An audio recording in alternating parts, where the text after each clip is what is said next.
선배 노동 열사들과 민주 열사들, 민주 열사 분들을 생각하면서, 그리고 현재도 곳곳에서 투쟁을 하고 있는 노동자들을 생각하면서 잠시 묵상하겠습니다. 일동 묵상.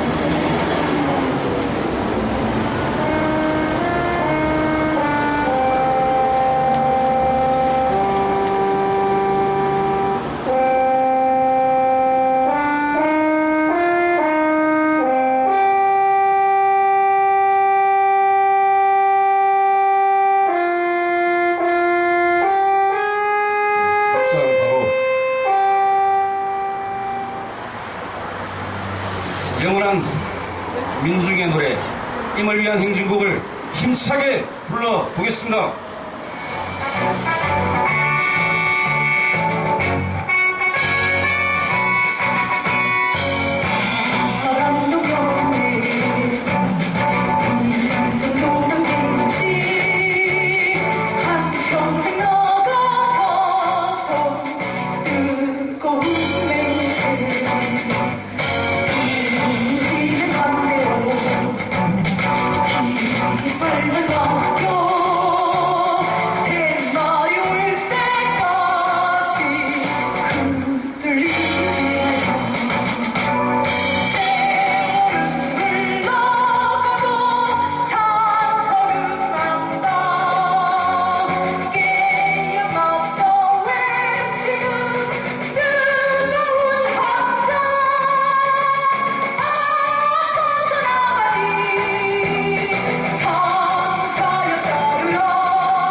오늘 젊은 분들이 또 많이 오셨네요. 어디서 오셨죠? 경희대 이끌림. 또 와주셔서 고맙습니다. 오늘은 금요일은 문예와 함께하는 투쟁 문화제예요. 문예가 이렇게 준말이죠. 무엇에? 뭐 준말인지 아세요? 문화예술. 자, 다음 또 다른 분. 다른 생각 갖고 있는 분 안 계세요? 문예는 정확하게 얘기하면 문학예술의 준말입니다. 사전에 보면 문학과 예술을 같이 아우르는 말, 이렇게 그런 의미로 되어 있고요. 문예하면 그럴 문자가 들어가고 문학예술의 준말입니다. 저희가 투쟁 초반에는 문학적인 어떤 기운이 이렇게 요즘처럼 충만하지는 않았어요. 투쟁이 길어지면서 이 해화동 55-5번지에도 화요일 날마다 신앙송, 조합원 신앙송, 결합하시는 시인들 신앙송이 있고, 그리고 금요일 날 작가의 분들 오셔서 문학으로 연대를 해주고 계십니다. 뿐만 아니라 저기 종탑에 계신 분들도 글들이 점점 문학적인 예술성을 띠기 시작하고요. 그게 왜 그럴까 좀 생각을 해봤습니다. 저희가 오늘이 의리농성을 시작한 지 1989일째 또 들고 있었네요. 종탑 농성이 115일째입니다. 1989일이면 5년 반이 넘어가는 시간이라고 하기보다는 5년 반이 넘어가는 세월, 이렇게 표현을 해도 무방합니다. 한 자리에 이렇게 옮기기도 합니다만, 투쟁을 계속 하다 보면 어떤 한 가지를 생각을 좀 깊이 하게 되겠죠. 투쟁 농성을 하다가 자리에서 일어나 보면 갑자기 여긴 어디? 나는 누구? 이런 생각이 들기도 하고, 내가 왜 이러고 있지? 그러니까 한 가지를 오래 보다 보면 어떤 핵심을 보게 되는 거였습니다.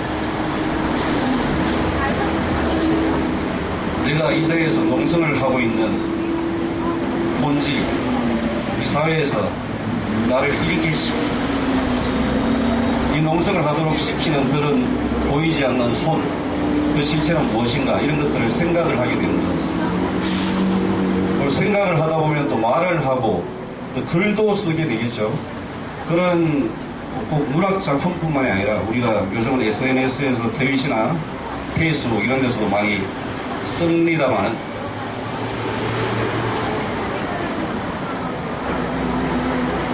핵심을 오랜 기간 투쟁을 하면서 그리고 종탑 위에서 115일 많이 고독한 시간이기도 할 것입니다. 그러다가 보면 사회를 돌아보고 또 자신을 돌아보게 되고 핵심, 어떤 본질에 가까이 다가가서 글들도 그런 것들을 띄고 있고 그래서 두 동지의 글이 문학적 예술성을 띠기도 하고 그런 것 같습니다. 제가 오늘 좀 마음이 많이 가라앉아서 잠도 좀 덜 깼고 좀 흥겹게 이렇게 유도를 해야 되는데 그냥 헐소리를 하고 있죠. 금요일 문화제 때 뭐 좀 뒤에 옹기종기 모여서도 해보고 이렇게 둘러앉아서도 해보고 다양한 위치에서 다양한 구성원들과 해봤는데 오늘은 좀 같이 투쟁하러 오신 동지들도 많습니다. 저는 도와주신 분들 고맙고 작가분들 제가 먼저 소개를 좀 시켜드리면 최근에 소설을 발간을 하셨습니다. 나는 꽃도둑이다. 이시백 소설가님, 그리고 이미애 동화 작가님, 그리고 이재용 소설가님, 그리고 김홍춘 시인, 오늘도 점심 연대 해주셨고요. 저도 맛있게 먹었습니다. 고맙습니다. 그리고 함께 오신 시인분들도 계시고요. 송기혁 시인님, 김성용 시인님, 그리고 저한테 적어주셨는데 글씨제 윤영 작가님, 성이 라윤영, 라라고 쓰여 있는데 이게 혹시 잘못 쓰여진 것이 아닐까 이렇게 생각을 했었습니다. 라윤영 작가님 오셨습니다. 네, 고맙습니다. 오늘 뭐 미리 틀을 딱 짜놓은 것은 아니라서 어떻게 진행해야 될지 지금은 각이 안 서는데 일단 진행하면서 만들어 보도록 하겠습니다. 자, 먼저 이 자리에서 그리고 또 시청 앞에서 오셔서 말씀을 들어봤죠. 항상 큰 힘을 주고 가시는 이시백 선생님이 나오시면 또 제가 가라앉혀 놓은 분위기가 뜨게 되어 있습니다. 모시겠습니다. 힘찬 박수 부탁드립니다.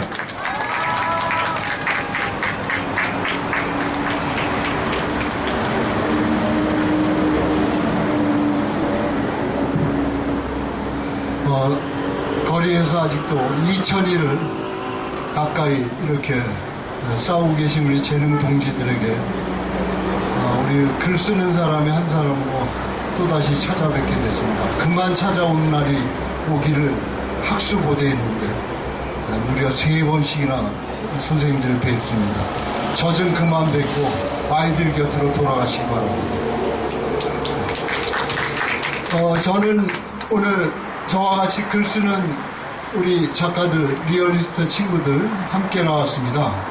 앞서서 좋은 작가분들이 오셔서 좋은 말씀 많이 해주셨을 텐데 한 3번을 이렇게 뵙고 말씀을 드리다 보니까 제 미천이 다 떨어졌습니다. 그래서 특별히 오늘 따로 드릴 말씀은 없고요. 그냥 짧게 좀 책이나 좀 읽고 거기에 덧붙여서 몇 가지 말씀만 드리도록 하겠습니다. 저희 어머니 노모께서 요새 병환이 드셔서 식사를 한 일주일째 못하시고 거동을 못하시고 대소변을 못 가르시고 이렇게 어려운 상황에 누워 계십니다. 그래도 아들이라고 찾아가면은 반가워가지고 이렇게 기척을 하시고 일어나시려고 애쓰는데 그 첫 마디가 텔레비에 봤더니 북한 놈들이 쳐들어온다 그러니까 너 조심해라, 이런 말씀부터 하더라고요. 그래서 제가 거동도 못하시면서도 이 북한 놈들에 대한 이 정보가 어떻게 들으셨는지 참 주도 면밀하다, 이런 생각을 했는데, 참 그 어머니를 비롯할 뿐만 아니라 제가 페이스북에서 읽은 글이, 얼마 전에 쌍차 그 대한문 앞에서 집회하려고 모이신 분들 앞에 갑자기 택시 한 대가 썼더니 나이가 지긋한 택시 운전사 한 분이 야 이 종북 새끼들아 이러고 외치고 도망가더라고 하더라고요. 그래서 저는 요즘 들어서 우리 어머니를 포함해서 특히 힘이 없고 가진 것이 없고 이러한 민중들이 오히려 권력의 편에 서서 그들을 변호하는 이 현실이 너무나 가슴 아픕니다. 왜 이런 일이 일어나게 되었는가, 이런 문제를 고민하지 않을 수가 없었습니다. 그 고민을 하다가 동물의 왕국을 제가 주로 보는데요, 그 동물의 왕국을 보다 보니까 이런 내용이 나오더라고요. 동물의 세계에서는 지배하는 법칙이 하나 있는데 약육강식입니다. 아시다시피 약한 자의 고기를 강한 자가 먹도록 되어 있어요. 그런데 약육강식의 법칙이 유지되려면 변하지 않는 하나의 원칙이 전제돼야 됩니다. 무엇입니까? 강한 자는 소수여야 하고 약자는 다수여야 합니다. 그게 뒤바뀌거나 무너지면은 약육강식의 법칙은 유지될 수 없다 하는 겁니다. 우리 사회에도 유감스럽지만 아프리카도 아니고 정글도 아니지만 그 비정한 약육강식의 원칙이 우리 사회에도 지배되고 있다는 게 가슴 아픈 현실입니다. 우리 사회를 보면 힘을 가진 자들은 소수이지만 그 지배당하는 다수의 민중들은 다수임에도 불구하고 여전히 그 지배를 당할 수밖에 없습니다. 그 지배되는 원리는 무엇입니까? 수가 많은 약자라 할지라도 다수이기 때문에 힘을 하나로 뭉치면 능히 소수를 이길 수가 있음에도 불구하고 이 소수에게 잡아먹힐 수밖에 없는 구조는 무엇입니까? 그것은 간단한 겁니다. 이 소수의 몇 되지 않는 강자들이 다수의 약자를 지배하기 위해서, 잡아먹기 위해서 쓰는 전술은 딱 한 가지입니다. 분열, 쪼개고 쪼개라. 그래서 노동자들이 하나가 되지 못하게 할 때 몇 안 되는, 한 줌도 안 되는 우리나라의 5%가 놀랍게도 이 나라의 땅 70%를 차지하고 있습니다. 1%도 안 되는 재벌들이 이 나라의 재산과 부귀 영화를 대를 물려서 유지하고 있습니다. 이러한 원리는 무엇이냐? 우리 많은 다수의 민중들을 끝없이 쪼개기 때문입니다. 그것을 뒤집는다면 우리가 그로부터 해방돼서 소수의 템포로부터 우리를 지키기 위한다면 원리는 하나입니다. 분열되지 말자, 하나로 뭉치자 하는 것입니다. 그런데 그 다수의 국민들을 지켜줘야 할 국가가 어떠했는가? 그 국가가 누구의 편에 섰는가? 유감스럽게도 약자의 편에 서야 할 국가 권력이 소수의 권력들에게 독점되었다는 겁니다. 이것은 나라가 아닙니다. 이것은 나라 이전의 폭력입니다. 이런 나라에 대해서 애국할 필요가 있겠느냐, 이런 말씀을 드립니다. 그럼 제가 이번에 쓴 소설책에서 우리들은 과연 어떻게 분열됐고 어떠한 모습으로 살아갔는가, 동물의 왕국에 있는 그대로입니다. 들소들이 강을 건널 때 악어들이 기다립니다. 그럴 때 들소들이 떼를 지어서 그 악어들 짓밟기만 한다면 다 죽일 수가 있는데 들소들은 나만 살겠다고 뛰는 겁니다. 그러다가 물을 먹으려고 갔다가 악어에게 옆에 동료가 물리면 어떻게 됩니까? 물려서 잡아 뜯어먹힐 때 비로소 안도하고 물을 건너거나 물을 마시는 게 우리들의 모습이 아니겠느냐. 즉 우리 이웃의, 내 동지의 불행이 나의 안도가 된다는 이 비극적인 현실. 그렇기 때문에 평생 돈을 모아서 택시 운전하는 그 기층적인 민중조차도 또 다른 동지, 또 다른 이웃인 비정규 노동자나 해고 노동자들 향해서 이 종북 새끼야 하고 외치고 달아나는 현실이 유지가 되는 게 아니겠습니까? 그렇다면 가슴 아프지만 이렇게 왜곡되고 분열돼서 소수의 몇 되지 않는 권력자들의 손에 놀아나는 거기에 길들여진 우리 민중의 모습을, 가슴 아픈 현실을 제 소설의 한 대목을 읽어보도록 하겠습니다.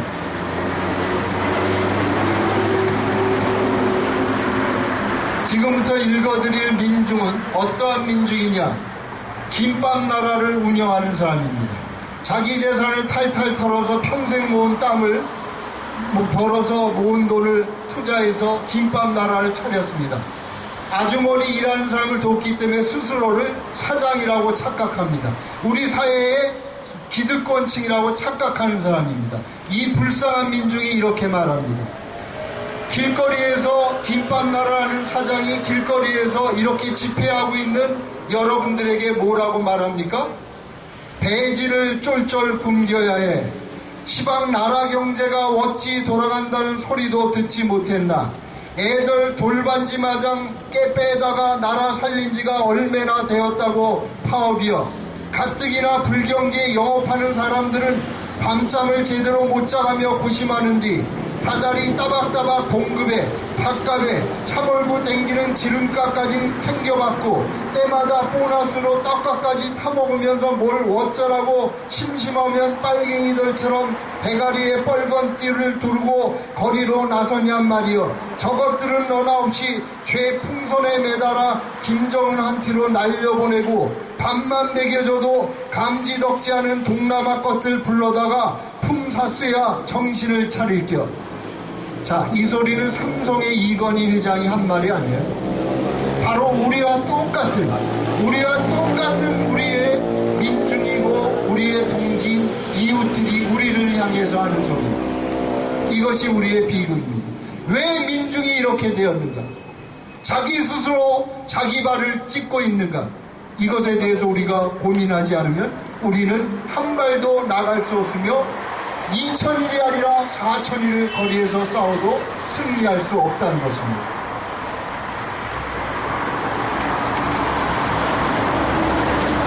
자, 또 한 분의 민중을 소개합니다.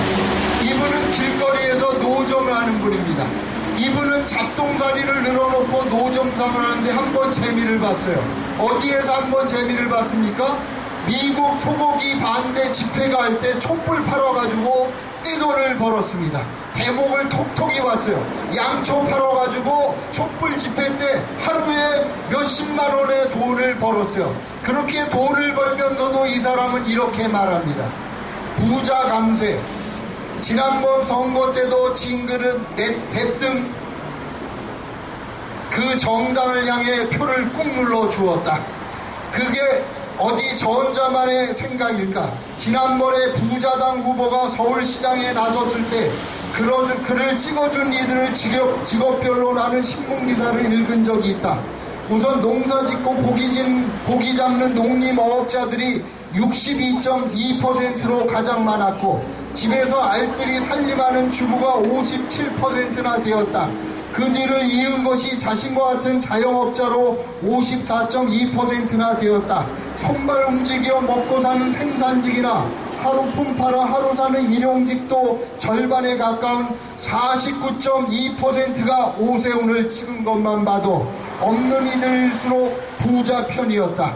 공연히 자발머리 없는 인간들이 입만 까져가지고 민중이니 연대니 입바른 소리를 늘려놓지만 세상은 그렇게 움직여지는 게 아니었다. 세상을 움직이는 건 촛불이 아니라 돈이라는 걸 징그는 굳게 믿는 사람이었다.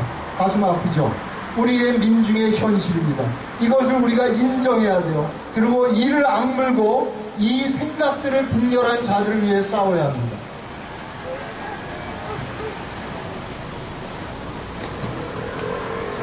자, 이런 나라, 이렇게 왜곡되고 끝없이 민중을 지배하기 위해서 민중을 동원해서 없는 사람을 향해 싸우도록 만드는 자들이 바로 우리의 5% 권력 집단입니다. 보세요. 여러분들이 싸울 때 누가 와서 진압합니까? 경찰, 용역 깡패입니다. 용역 깡패들이 누굽니까? 이건희 아들입니까? 없는 집 자식들이에요.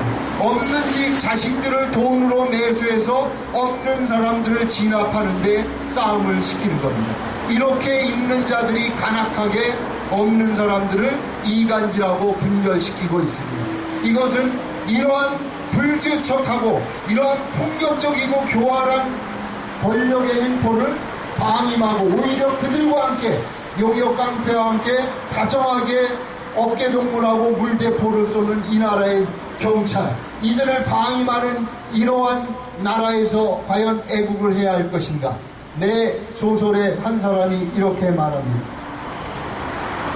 어느 시대 어느 나라건 말이야, 백성을 위하지 않겠다는 왕이나 지도자는 없었다 이 말이요.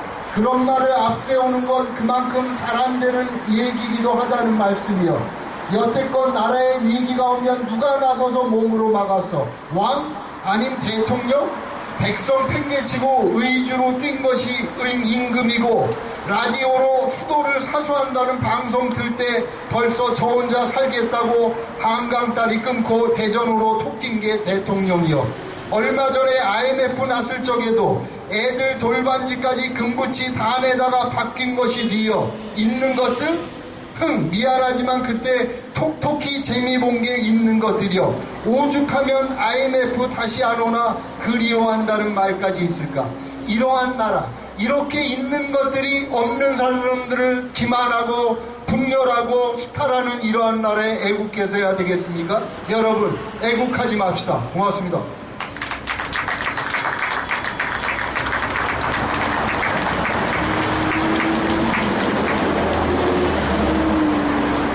예, 방금 20회 소설가님 들으셨습니까? 여기는 가볍게 박수를 쳤는데 저 위에서 환호하는 소리. 자, 다시 한번 크게 박수 한번.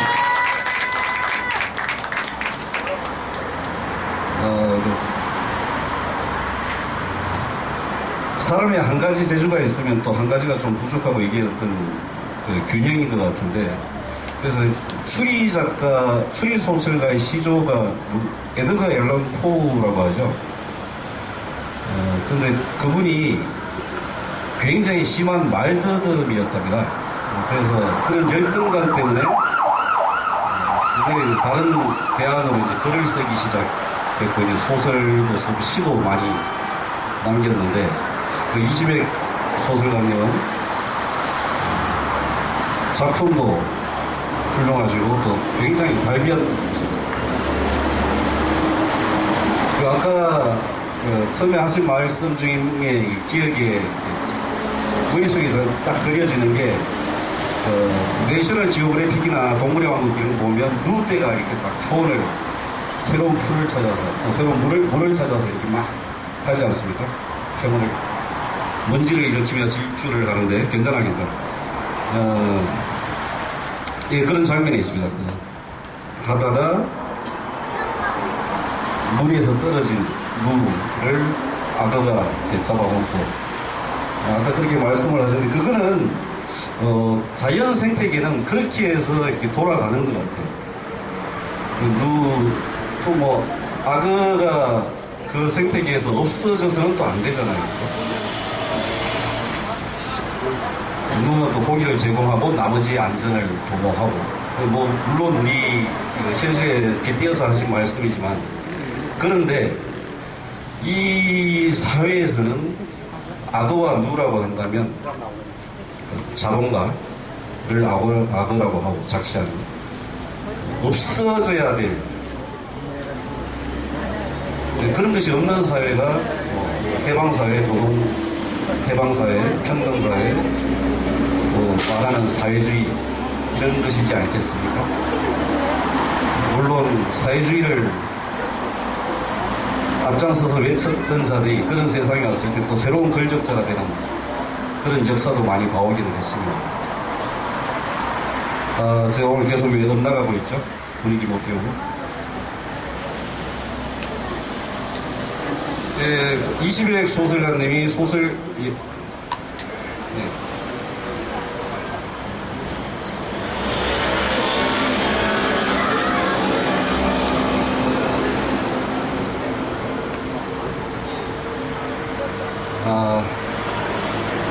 있죠. 예, 작가분들께서 낭송하신 가지고 오신 책들 이렇게 전달을 해주고 이런 시간이 있겠습니다. 그러면 소설가님은 아까 말씀도 하시고 소설에 있던 대목들을 읽어주셨고, 그러면 그 다음에 이미의 동화 작가님은 동화를 읽으실 거고, 이지영 소설가님은 또 소설을 읽으실 거고, 이렇게 되는 건가요? 예, 다음 동화 작가님 이미애님 모시겠습니다.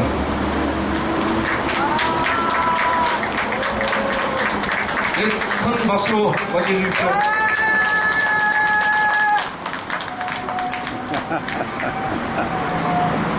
안녕하세요. 동화작가 이미애입니다. 처음에는 이시백 선배님께 묻어가자 이렇게 생각을 했는데 이거는 묻어가는 정도가 아니라 그냥 지워지겠다. 예. 그리고 아까 이제 강경식 사회자님이 엘렌 호 얘기해 주셔서 말을 잘하는 작가도 있고 저는 잘하고 싶은데 예, 좀 그러네요. 일단 아까 와서 위에 정탑에 계신 두 동지 분들께 이 마이크에서 하는 소리가 잘 들리는지 물어봤거든요. 왜냐하면 저는 115일이라고 했는데 올라 계신 그 두 동지 분들이 제가 잠시라도 지루함을 좀 덜어드릴 수 있을까 하고 제 동화의 부분 중에서 웃기고 짠한 이야기를 준비해 왔습니다. 일단 낭독을 잠시 하고 나서 이야기를 좀 하겠습니다.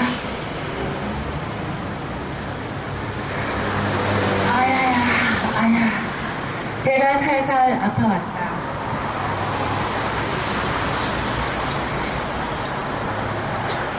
이제 변소 가는 것을 피할 수 없다.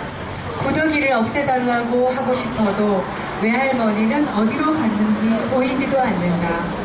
꼬복 이럴 때만 외할머니는 동해 번쩍 서해 번쩍 하며 사라져버린다. 어떡하지? 이제 더 이상 참을 수 없다. 나는 석유통을 들고 왔다. 펌프가 보이지 않아서 통을 기울여서 석유를 변소 바닥에 조금씩 흘렸다. 잘못해서 석유가 왈칵 쏟아져 나왔다. 휴, 잠시 후 죽은 구더기를 마당 빗자루로 후딱후딱 쓸면서 한숨이 다 났다. 외할머니 집에서는 뭐니 해도 변소가 가장 큰 문제다. 변소를 부수고 새로 짓지 않는 한 해결될 수 없으니까. 눈 딱 감고 변소에 들어갔다. 최대한 빨리 볼일 보고 나갈 생각밖에 없었다. 볼 일이 끝났다. 신문지를 와사와사 구겨서 부드럽게 만들었다. 뒤를 급히 닫고는 일어섰다. 쭈그려 앉아 있었더니 다리가 저렸다. 다리를 삐끗했던 걸까? 발치에 보인 흥분한 석유 때문에 미끄러졌던 것일까? 풍덩. 다리 한쪽이 또 빠졌다. 이번엔 오른쪽이다. 외할머니 말대로 변소실은 있었던 것일까? 똥떡을 버려서 벌받은 걸까? 너무 아팠다. 눈앞에 반짝이는 먼지가 날아다녔다. 똥파리도 웽웽 날아다녔다. 나는 왼쪽 다리에 힘을 주고 오른쪽 다리를 당겨 올렸다. 신발도 똥통 속에 파묻혀버렸다. 더럽다 똥다리다. 나는 머릿속이 하얘져서 수도가로 절뚝절뚝 걸어갔다. 똥 묻은 발자국을 남기면서 수도꼭지를 틀고 다리를 씻어냈다. 더러워서 차마 손은 못 대고 바가지로 물만 철퍽철퍽 뿌려댔다. 왈! 냄새 맡고 왔는지 털레기가 좋아서 풀쩍풀쩍 뛰어오르며 난리쳤다. 똥찌꺼기 묻은 다리에도 엉겨붙었다. 미치겠다 정말. 야 털레기 저리 가란 말이야. 나는 바가지물을 털랭이에게 확 덮어씌웠다. 털랭이는 같이 놀자는 줄 알고 푹 젖은 털을 부르르 떨어냈다. 털에 똥이 묻은 채로 발치에서 털어대니까 정말 죽을 맛이었다. 똥찌꺼기가 날아다녔다. 똥통에 빠져서가 아니라 털랭이 하는 짓이 감당 안 돼서 눈물이 났다. 야 야, 이러지 마. 와, 또 울었어. 너 눈물이 그래 흔하나. 내 할머니가 왔다. 내 꼴을 보고는 가지며 오이를 잔뜩 담은 속비를 팽개치고 들딸같이 달려왔다. 먹고 서연이 니 또 변소에 빠졌나? 나는 흘러내리는 눈물 콧물은 닦지도 못하고 고개만 주워버렸다. 미친다 미쳐. 꼴이 이게 뭐고? 설랭이는 눈치도 없이 펄쩍 뛰면서 내 다리에 엉겨들었다. 이놈 개새끼가 미쳤나? 뭐가 좋다고 깨춤을 춰쌌노? 털레인이 너네 집에 안 가나? 까불면 된장 발라 불에 확 끄실러 꼽아버린대. 외할머니의 서술에 놀란 털레인이가 헤길거리며 도망쳐버렸다. 우리 외할머니가 화나며 무섭다는 걸 저 바보개도 아는 모양이었다. 저놈의 개를 줄에 묶어놓으라 해야지. 개간수도 못할 거를 뭐하러 키우는지 모르겠대. 나는 한쪽 손을 들어 눈물을 닦고는 다른 손에 든 바가지로 대야에 물을 퍼서 다리에 퍼부었다. 속으로는 외할머니가 지난번처럼 깨끗이 씻어주기를 기대하면서 야야 서연아, 네 저번에 변소에서 똥똥 묵은 거 맞나? 묵었나? 안 묵었나? 나는 다 기어들어가는 목소리로 예 하고 대답했다. 뭐? 안 묵었다고? 그러면 똥대건 어쨌노? 버렸어요. 어데? 똥통에. 뭐시라 똥떡을 똥통에 버렸다고? 외할머니 목소리가 확 높아졌다. 그리고는 마당 한쪽을 돌아보더니 씩씩거리며 걸어갔다. 단단히 혼나야 된대. 다시 내 쪽을 향해 쿵쿵 걸어오는 외할머니 손에는 대가 긴 쌀이 빗자루가 들려있었다. 아까 죽은 구더기를 쓸어낸 마당 빗자루였다. 나는 놀라서 입만 떡 벌리고 서 있었다. 묵을 거를 버려? 그런 나쁜 짓이 어딨단 말이고. 게다가 내가 똥떡 안 묵으면 또 빠진다 카드나 안 카드나. 변소신이 노에서 빠뜨린 기다. 외할매 말이 말같이 안 들리드나? 변소신이 어딨어요? 그냥 미끄러져서 빠졌단 말이에요. 안 그래도 더럽고 아프고 속상해 죽겠는데 외할머니까지 왜 그래요? 무식하게 미신이나 믿고. 그냥 가만히 있을걸. 나는 앞뒤 생각도 없이 되돌았다. 다리를 씻겨주리라 기대한 외할머니가 냅다 빗자루를 들고 달려오니까 나도 더러 화가 났던 것이다. 뭐시라 무시? 외할머니가 달려와서는 빗자루대로 똥 묻은 내 다리를 퍽 때렸다. 아야 왜 때려요? 나는 맞아본 적이 없었다. 집에서고 학교에서고 간에 단체 기한 말고는 태어나서 한 번도 맞은 적이 없었다. 맞으니까 아프고 속상했다. 내가 버릇없이 내뱉은 말은 생각도 안 났다. 외할머니만 미웠다.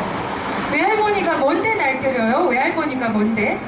그 말에 외할머니가 갑자기 빗자루를 툭 떨어뜨렸다.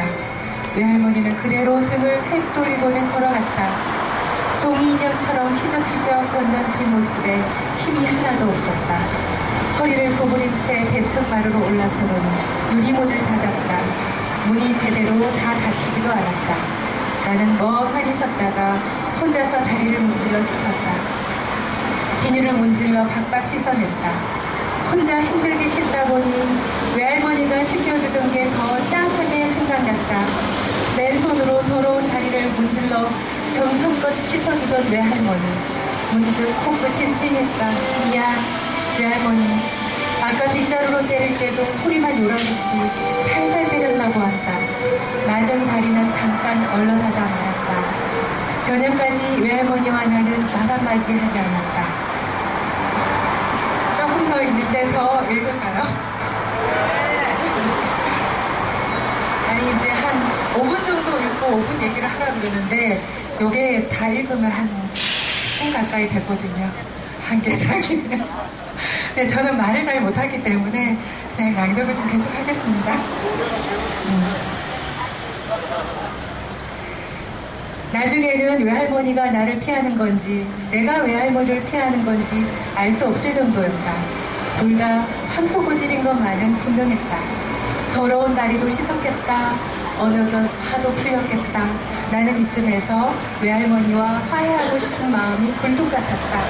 하지만 말없이 외할머니에게 선뜻 다가서기가 어려웠다. 저녁밥 먹을 때가 되자 외할머니는 말없이 부엌으로 갔다. 부엌에서 한참 아무 소리도 안 들렸다. 달그락거리는 소리도 물소리도 안 났다. 나는 무릎구름으로 방 안에 난 쪽문을 향해 다가갔다. 외할머니가 뭘 하나 싶어 살그머니 내려다보았다.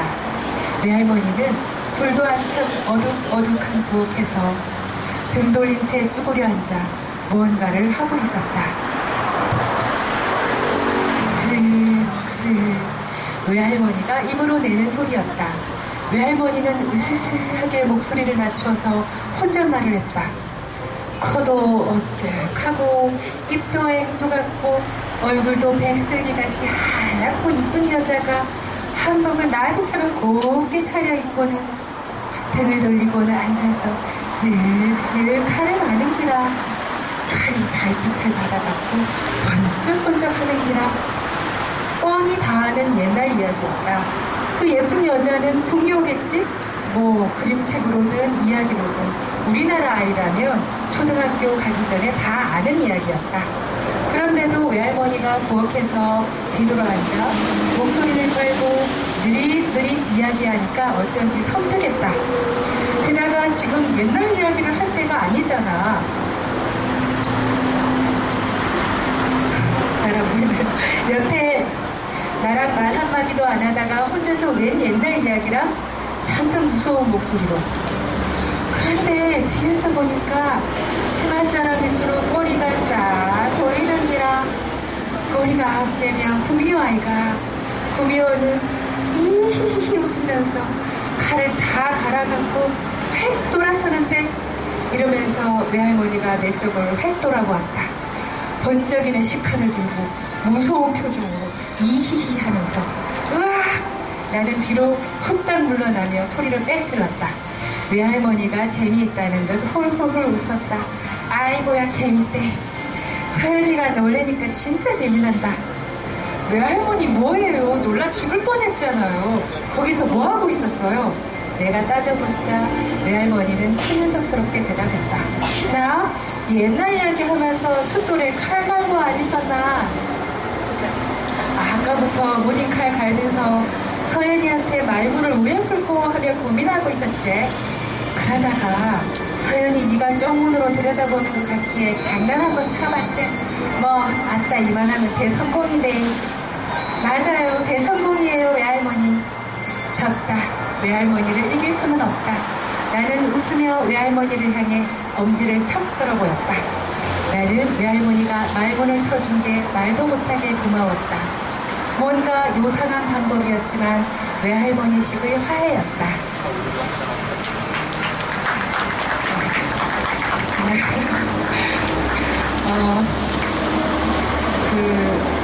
실은 이제 이 자리에 나오면서 뭔가 자유 발언을 하기는 해야 되고 고민을 많이 했었는데요. 제가 대학을 졸업하고 나서 첫 직장이 아주 지금 단어도 굉장히 지금 익숙하지 않은데 총탁직으로 마포에 있는 어떤 협회에서 일을 하게 됐어요. 근데 이제 거의 대부분이 정규직 사원들이었고 유일하게 2명의 여직원이 총탁직이었어요. 그래서 이제 하는 일들은 좀 힘든 일로 하자면은 사보에 카피도 쓰고 이랬었는데 주로 하는 일은 복사기에 그때는 복사기에 왜 그렇게 종이가 잘 걸리는지 복사기하고 컴퓨터하고 이제 이런 일들을 주로 했었는데 그때 제가 1년 동안 그 일을 하면서 제 소원이 뭐였냐면 다른 건 아무것도 아니었어요.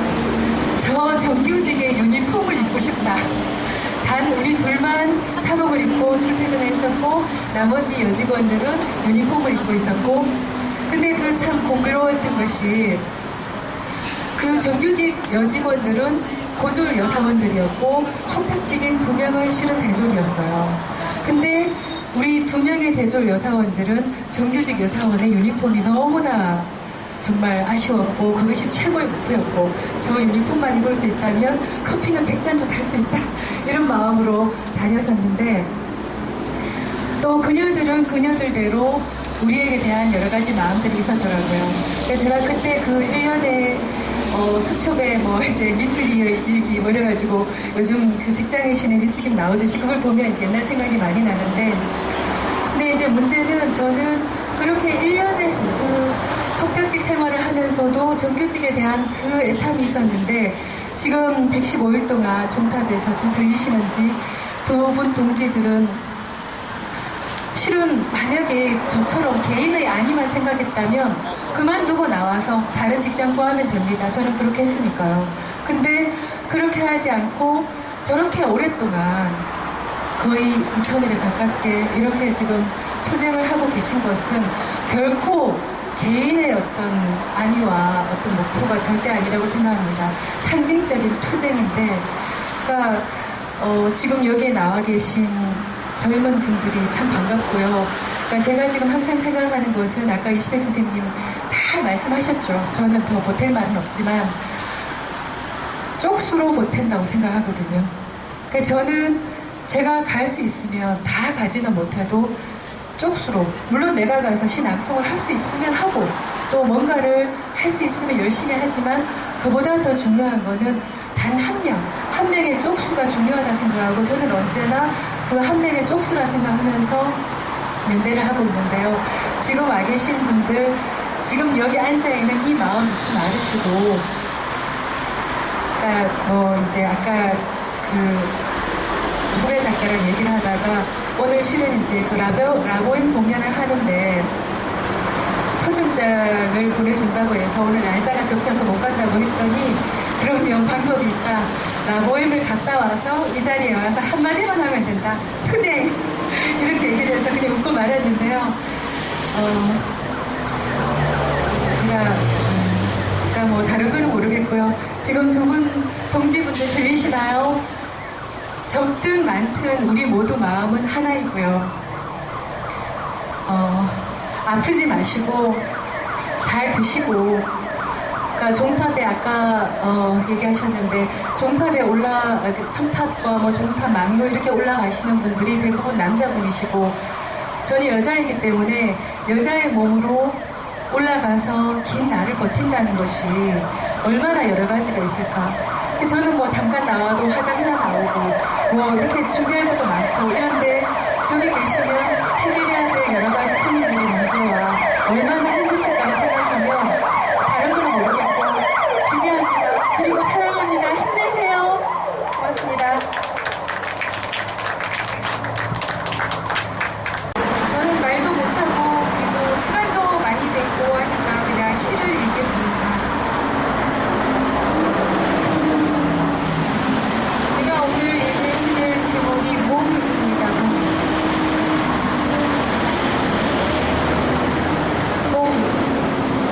살벌한 유신체제 아래에서도 내 아버지는 노동자였다. 대한민국이 급속한 경제성장을 뽐낼 때도 내 아버지는 노동자였다.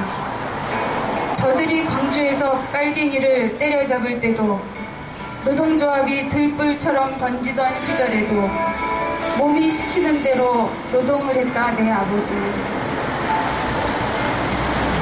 사회주의가 몰락했다고, 자본주의가 승리했다고 모두들 백기를 들었던 그때, 심지어 나조차도 버리고 떠날 때 허허 벌판에 버려진 줄도 모르던 그는 손등이 터지고 다리가 붓도록 노동을 했다.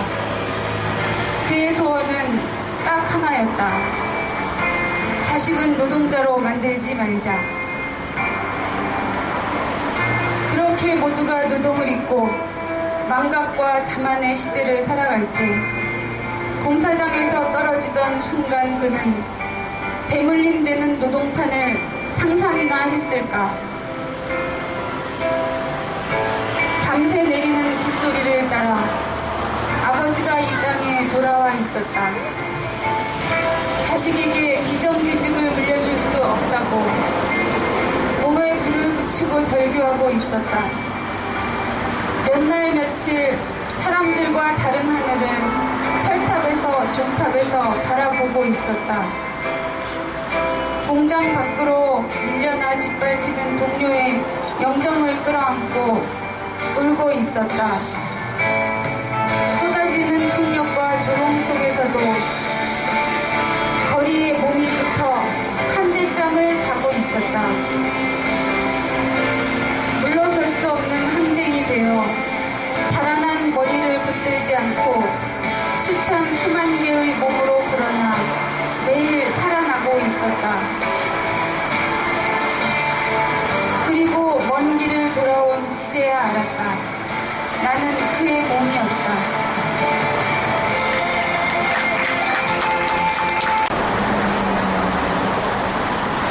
그리고 아까 이미애 작가님 작품 읽고 말씀하시고 제가 바로 퀴즈를 내려고 했는데 바로 이어서 하면 너무 기억이 생생할까봐 조금 틈을 줬습니다. 아닙니다. 사실 준비했다가 깜빡 잊었습니다. 그 동화집에서 읽었던 부분에서 자 퀴즈 들어갑니다. 똥이란 말이 몇 번 나왔을까요? 맞추신 분들께 농승장 숙박권을 드리겠습니다.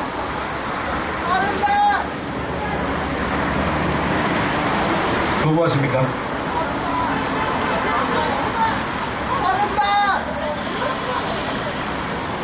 한 50회 정도는 나온 것 같아요, 그죠? 저도 정확히 모르죠. 제가 어떻게 처음부터 셌으면 알 텐데 중간에 그런 생각이 났는데 나중에 책 보고 찾아보면 돼요, 그 부분. 어떻게 해서 뭐 지금 몰라도 또 확인을 할 수 있는 부분이니까. 네? 작가도 모르신답니다. 그리고 경희대 학생분들 가셨나요? 다? 몇 분 계시죠? 저기, 제가 굉장히 궁금하거든요? 잠깐 박수로 한번, 예정되어 있지는 않지만, 오신 분들 전부 다 같이 앞으로 한번 모셔볼까요?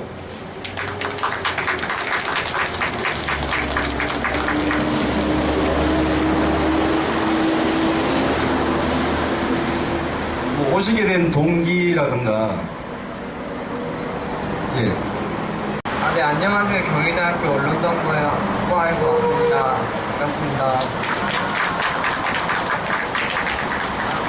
다름이 아니라 이번 일이 이제 거의 최장기 농성으로 벌어지고 있는 일이기 때문에 저희가 대학교 1학년 새내기라서 이제 저희 영상을 만드는 학회인데 저희가 이제 사회에 첫 발을 내딛는 사회인이 됨으로써 이러한 일을 영상으로 기록을 남겨서 이러한 일을 저희들도 솔직히 잘 모르는 일이었기 때문에 사회에 좀 더 알리고 또 중탕 위에 올라가신 분들에 대한 좀 휴머니즘적인 그분들과 교감을 통해서 나누는 다큐를 한번 만들어 보고자 저희가 기획을 하고 촬영을 왔습니다.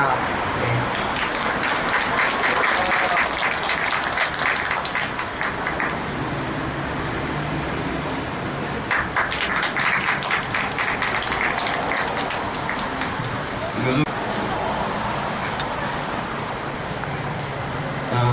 어떤 영상을 찍을 것인가를 선택하는 것, 그러니까 그 선택한 내용을 봐도 이 학생들이 어떤 생각을 하고 있는가 이렇게 좀 짐작이 갑니다. 훌륭한 학생들이라고 생각합니다. 저는. 동의하십니까?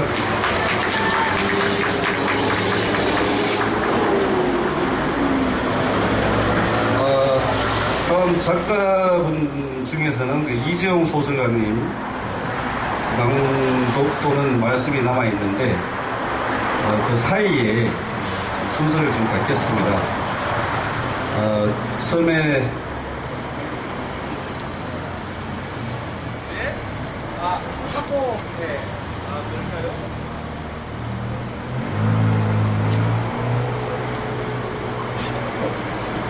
오늘 하여튼 기분도 그렇고 뭐든지 제 마음대로 안 되는 것 같습니다. 자, 이재용 소설가님 모시겠습니다. 안녕하세요, 이재훈입니다. 제가 평택에 살다 보니까 막차 시간에서 사회적인 은퇴를 하치게 됐습니다.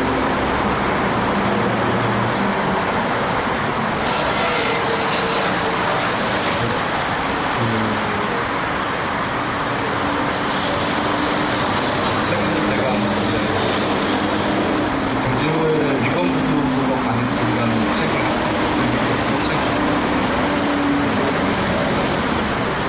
읽었는데 거기에 이제 조지호의 그런 말을 하더라고요.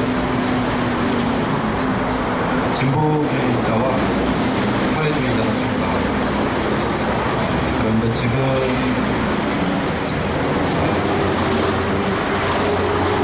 영국의 많은 그 혁명적 열기는 진보주의자들에 의해서 주도되고 있다.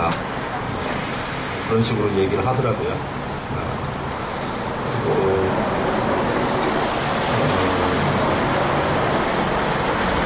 진보주의에는 너무나 많은 그 기인들과 자유와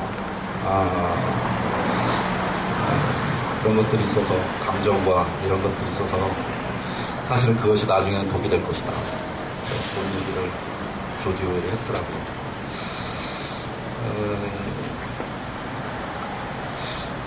예전에 제가 막스의 자서전을 읽었는데 그거 읽어보니까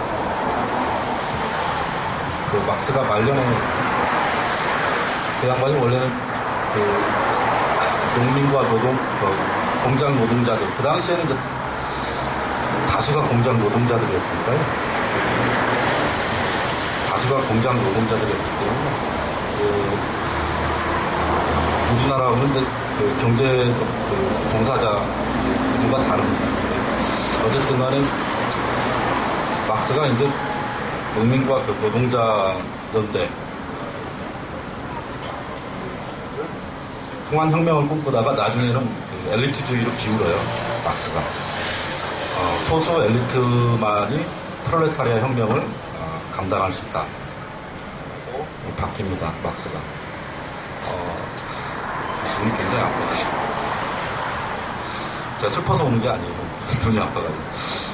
제가 이 말씀을 왜 드리냐 하면, 제가 무슨 저도 뭐 계급주의자나 무슨 사회주의자가 아니고, 그냥 오늘 이렇게 모여있는 이렇게 옆으로 지나가는 많은 사람들, 그냥 많은 차들을 보면서 느끼는 건데, 사실은 우리나라 지배계층이 1%라고 그랬는데, 거기에 저항하는 사람 한 0.1% 될까요? 그 생각이 들었습니다. 사실은 다수가 저항하는 것 같고, 다수의 민중이 우리 편인 것 같고,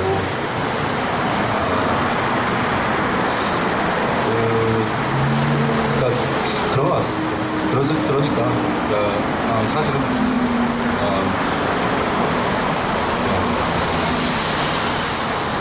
어떤 권력 체계나 뭐 군대나 이런 것을 지배계층이 가지고 있어서가 아니라, 원래 그 지배계층에 저항하는 사람이 지배계층보다 더 적은 것 같습니다. 아까 이시배 선생님이 1%라고 그랬는데 한 0.1% 되는 것 같습니다.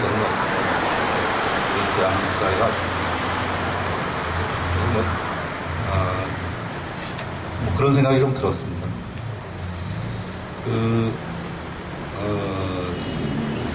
뭐 이제 제가 여기 나오면서 제가 이제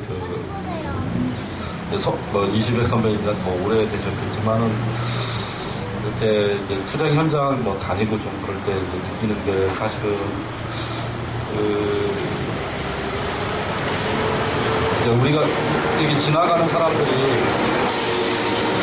그냥 인간적인 관점에서 좀 안 봤으면 좋겠어요. 그러니까 이런 투쟁들은, 투쟁하는 사람들 뒤편에, 어떤, 자본에 의해서 죽어가는 그 노동이라는 가치, 이런 것들을 좀 발견했으면 좋겠어요. 그냥 그렇지 않으면 우리는 그냥 아까 경희대 친구도 와서 죄송하지만 휴머니즘 전파하는 그런 소스밖에 안 되잖아요. 투쟁 현장이라는. 우리는 그런 게 아니고 지금 여기에는 한국 자본주의의 모순이라는 것이 축적되다가 터져 나오는 노동의 목소리인데, 그런 것들을 좀 발견했으면 좋겠어요. 그리고 아마 지금 제가 이제 여기 오기 전에 인터넷으로 부랴부랴 막 찾아서 봤어요. 재능교육, 이런저런 관련 기사들을. 왜 그러냐면 아주 오래전에 재능교육 이런 것들을 듣고 나서 잃어버렸거든요. 저도 잊고 있었어요. 먹고 살기 바빠가지고. 그런데 여기 와서 소설 한 자락 읽으라고 그래가지고 부랴부랴 인터넷 다 찾아가지고 좀 훑어봤어요. 그냥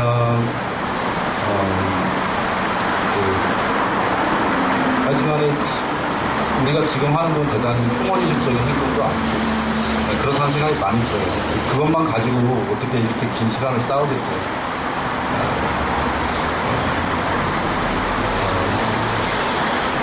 정말 누가 말했죠? 제 기억이 잘 안 나는데 총자본과 이 세계는 총자본과 총노동의 대결이고 총자본은 모든 것을 가지고 있지만 총노동은 우리의 함성모 몸뿐이다. 이런 말을 누가 했었는데 그런 것 같아요. 이건 인간적인 투쟁이 아니야. 계급의 투쟁이란 그런 것이다. 그런 내용을 좀 봤는데 하여튼 그런 것 같아요. 너무 고생이 많으셔요. 제가 좀 하여튼 뭐 그런 생각 좀 망감이 이것저것 들었습니다.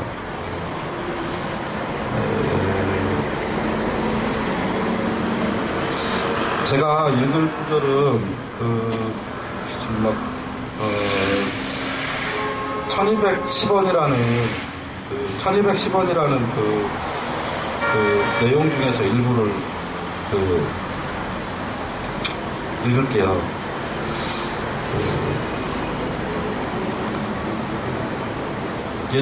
과거에 친구들하고 같이 노동 현장 투쟁 다니다가 지금은 대기업 사원으로 근무하는 종익이라는 친구가 자기에게 찾아온 친구에게 이제 얘기를 하는 거거든요. 과거에는 빚을 지지 않는 것이 최선이었다. 하지만 지금은 세상이 다르다. 돈이 돈을 버는 세상이다. 몸을 팔아서 돈을 장만하려고 하는 멍청이들은 이 세상을 제대로 살아갈 수가 없다. 나고자의 태반이 그 반성에서 벗어나지 못하고 있다. 그리고 몸의 노동은 지금도 그렇고 앞으로는 더욱더 한국의 하층민이나 제3국의 하층국가에서 담당해 갈 것이다. 이것이 비인간적일지도 모르지만 현실이다. 한국은 적어도 자본이 노동해방을 이끌고 있다.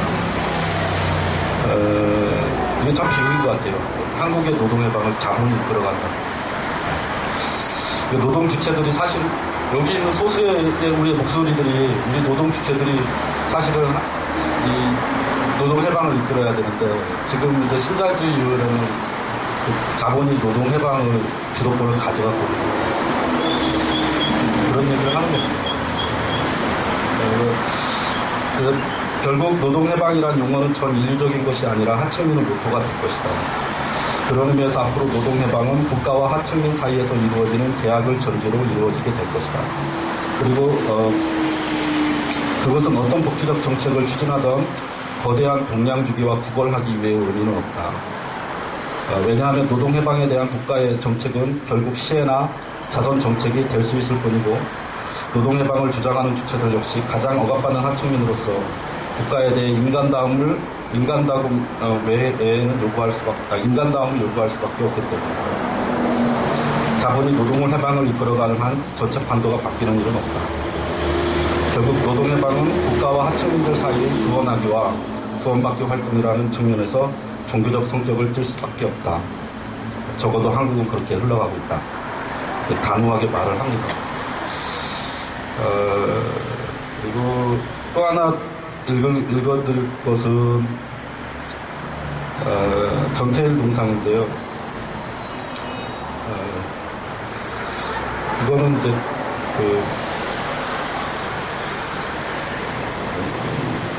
1분 정도 친구들이 10년 전에 친구들이 전태일 동상 재조립해주자 이렇게 해가지고 지금 친구의 작품 하여튼 뭐 전태일 동상을 재조립 해주는데 그런 겁니다. 근데 이건 안 읽어요. 지금 여기서 생각보면 시간이 너무 부족하고요. 이건 안 읽겠습니다. 시간이 부족해요.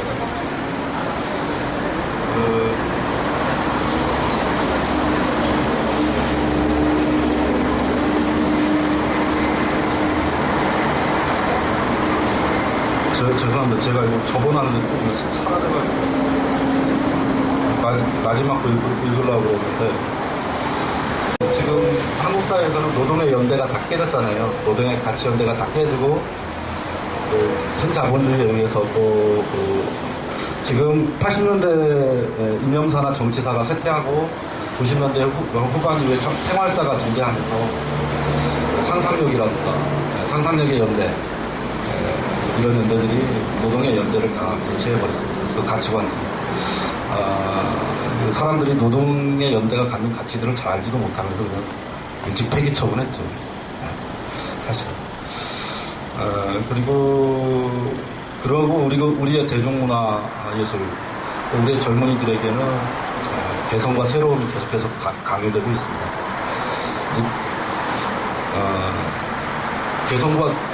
젊은이들은 개성과 상상력과 다원화 사회가 갖고 있는 폭력성을 모르죠. 개성의 폭력성을 모릅니다. 그것이 획일화의 폭력성만큼이나 자본의 뒷머리 설 때 그것이 얼마나 무서운 폭력성을 가지고 있는가를 보입니다.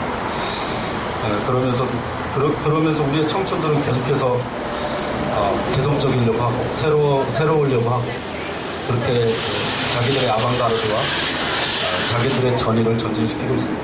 지금 20대, 30대들. 거기에 노동의 연대는 없죠. 그걸 생각하면서 읽어주시면 고맙겠습니다. 그렇게 조립이 끝나고 나자 우리 모두는 얼마간 수치스러운가 하면 또 얼마간은 비참해지고 말았다. 전태일 동상의 다리 두 개는 역시 모두 오른쪽 다리로 색은 농담도 제각각이고 두께도 제각각이었다. 게다가 내가 가져온 다리는 너무 뻣뻣하고 비가 가져온 다리는 무릎 부위가 약간 굴곡져 있었기 때문에 전태일 동상은 교통사고 같은 심각한 사고로 다리가 뒤틀려 몸의 균형을 간신히 유지하고 있는 듯한 인상을 주었다. 씨가 가져온 몸통은 배가 흘러내리듯이 불쑥 튀어나와 있었다. 씨는 제작했다기보다는 어디에선가 비슷한 규모의 몸통을 구해 그저 조립할 수 있도록 홈을 낸 것은 아닌가 하는 생각이 들었다.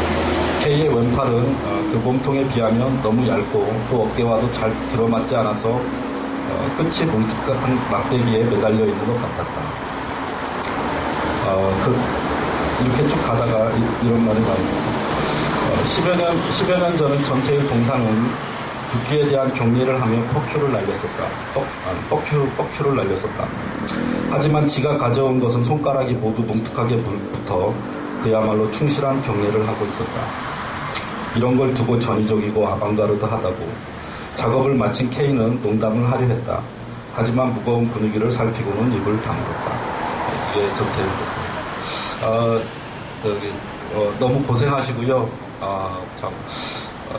하여튼 부끄럽지만 조금이나마 보탬이 될까 하고 문화제 참석했습니다. 네, 만나 뵙게 돼서 너무 반갑습니다.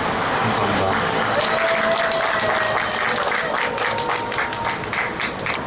예, 노동운동을 하다가 대기업 사원이 된 어떤 인물의 부분이 이제 좀 길게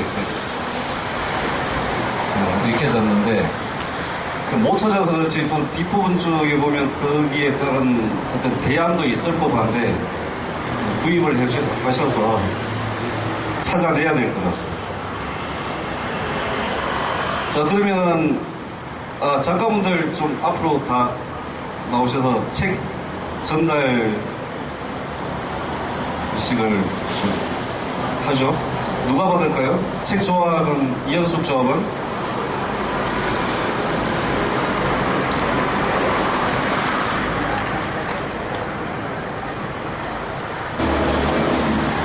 예. 어떻게 하나요?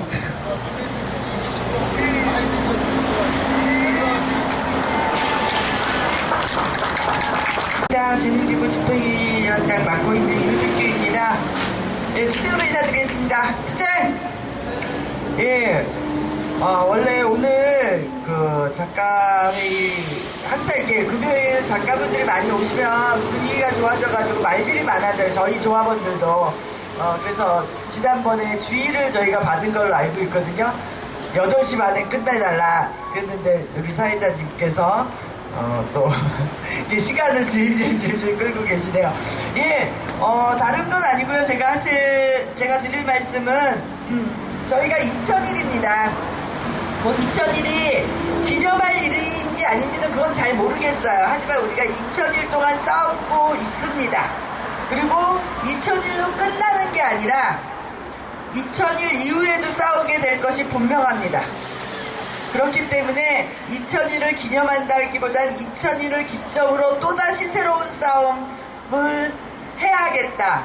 새로운 싸움이어봤자 2000일 싸우는 동안 뭐 안 해본 거 없으니 또 다른 것을 하기보다는 꾸준히 싸움이겠죠. 그 속에서 저희가 좀 동지들의 힘도 받고 동지들과 우리가 소통할 수 있는 시간들도 좀 가졌으면 합니다. 그래서 다음 주부터는 저녁 시간에 집중 문화제 시간을 갖도록 합니다. 그래서 다음 주가 근데 중간에 쉬는 날이 있어서 짧아요. 그래서 월요일 날은 모든 단체나 이런 곳에서 회의들이 있고 그래서 월요일 날 하기가 좀 어려울 것 같아서 화요일, 그러니까 4일, 5일, 6일이 쉬는 날이에요. 그래서 6일날 쉬는 날도 모이기가 힘들으니까 7일 이렇게 3일간 집중 저녁 문화제를 갖고요. 그 다음 주 화요일 날이 2000일이 되는 날이에요. 그러니까 6월 11일. 그래서 6월 11일은 아침부터 8시 30분에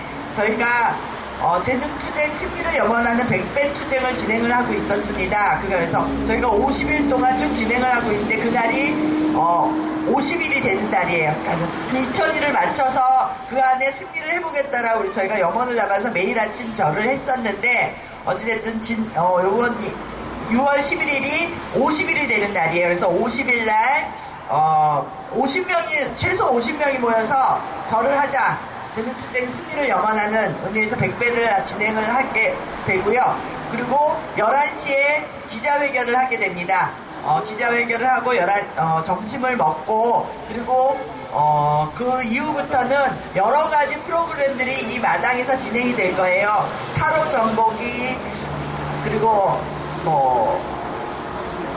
바느질에서 뭐 배우는 거 또 기타 등등 그런 것들이 이제 낮 시간에 이렇게 쭉 진행이 되고요.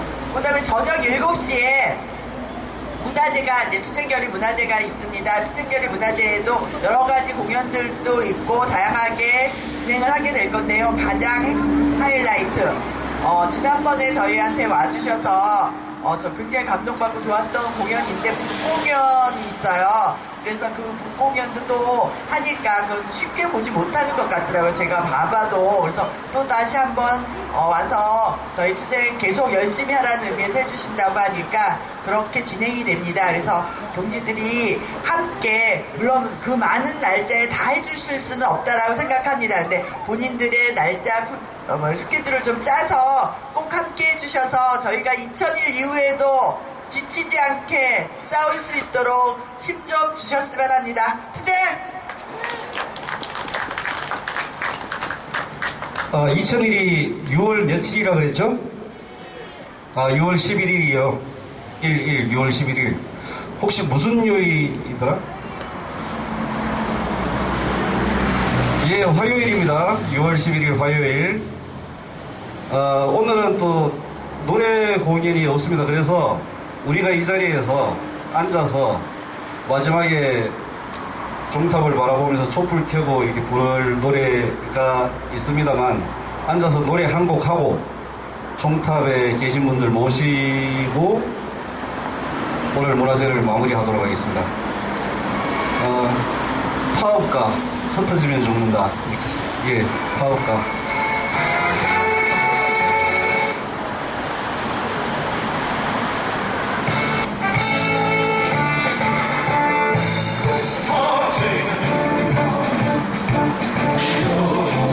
우리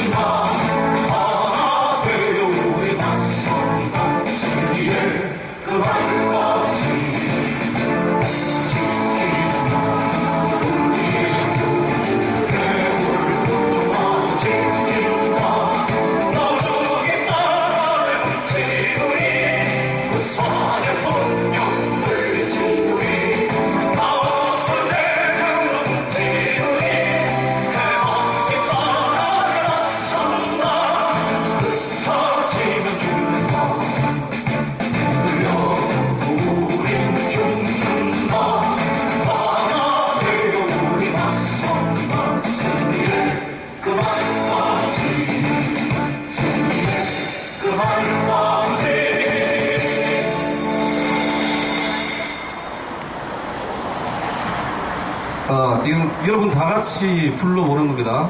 오수영 여민이 나와라 하면 네 나왔습니다 이렇게 할 거예요. 아마. 바꾸겠죠? 자, 크게 불러봅시다. 오수영 여민이 나와라. 짠! 나왔습니다. 저는 종탑에서 115일째 살고 있는 오수영입니다. 투쟁으로 인사드리겠습니다. 투쟁!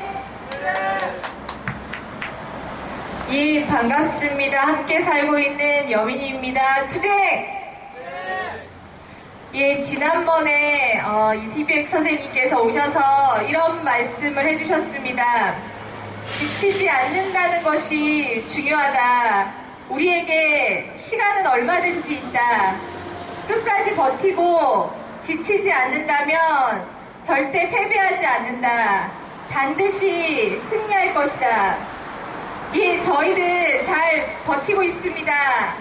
곧 2000일이 다가오지만 저희들이 향해 가는 것이 날짜를 향해 가는 것이 아니라 저희들 오직 단체협약 원상회복하고 해고자 전원 복직을 향해서 나아가고 있습니다.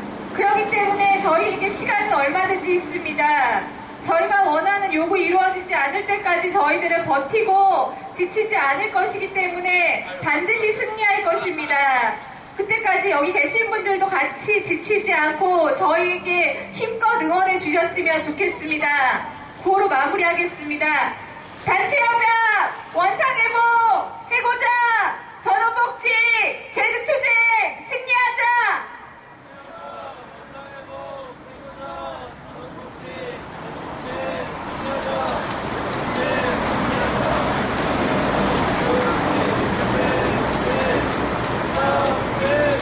고맙습니다.